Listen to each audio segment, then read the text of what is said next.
एक बहुत ही गंभीर चिंता का विषय है कि वर्ष 2050 तक धरती से अनाज नाम की चीज़ समाप्त हो जाएगी। दुनिया से दाल रोटी खत्म हो जाएगी, क्योंकि इंसानों की लगातार बढ़ती आबादी सन 2050 तक दुनिया की आबादी 10-11 अरब के लगभग हो जाएगी। इतने लोगों के लिए खाना बहुत मुश्किल होगा जो मिलेगा।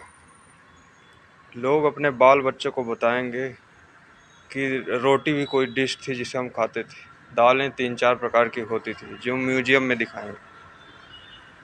लोगों को खाना बड़ी मुश्किल से मिलेगा। लगातार पेड़ों की कटाई हो रही, जंगल समाप्त हो रहे। लगातार जंगल समाप्त होना ये बताता है कि धरती पर ऑक्सीजन की कमी होती चली जाएगी। इंसान जलवायु परिवर्तन के कारण समाप्त होंगे। बहुत से पशु पक्षी समाप्त हो जाएंगे, क्योंकि उनको वातावरण सूट नहीं करेगा, ऑक्सीजन मिल नहीं पाएगा। इसलिए बहुत सारी जनसंख्या समाप्त हो जाएगी। धरती लगातार बंजर भी होती जा रही है। लगातार युद्ध के चलते धरती का प्रदूषित होना तय है। इसलिए दुनिया से खाना खत्म हो रहा है। लोग खाना जितना बनाते हैं उतना खाते नहीं। होटल रेस्टोरेंट में पता नहीं कितना खाना रोजाना फेंकते हैं। लोग आधा खाना खाते हैं, आधा जूठा फेंक देते हैं। कोई एक आंकड़ा बता रहा था कि हर व्यक्ति साल भर में 50 किलो के लगभग अनाज फेंकता है, जूठा। तो इसके चलते 2050 तक दुनिया से अनाज नाम की चीज़ समाप्त हो जाएगी। लोग एक तो पानी बिना मरेंगे, धरती पर शुद्ध पानी नहीं मिलेगा। पेड़ पौधे समाप्त हो रहे हैं, धरती का जल स्तर डाउन हो रहा है। इसके चलते लोगों को एक तो जल की संकट और दूसरा खाद्यान्न की संकट होगी।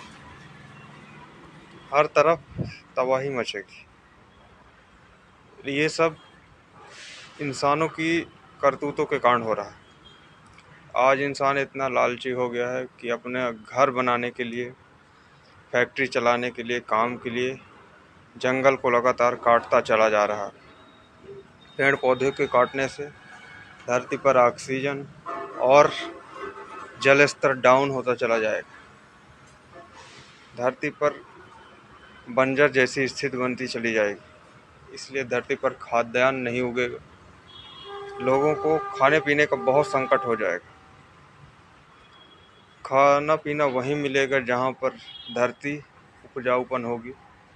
इसलिए युद्ध हो जाएगा खाने पीने के लिए, क्योंकि जब अनाज नहीं मिलेगा तो इंसान के लिए जीना मुश्किल हो जाएगा। इसलिए अगला युद्ध 2050 के बाद से खाने पीने के लिए होगा। ये बात ध्यान रखें, क्योंकि ये सब इंसान की करतूतों के कारण हो रहा है। इसलिए सतर्क रहें, सावधान रहें और अपने अपने घर में पेड़ लगाएं ताकि वातावरण सुरक्षित रहे, धरती का जल स्तर बढ़े, धरती उपजाऊ बने, तब हमारे पास आगे का जीवन सुरक्षित रहे।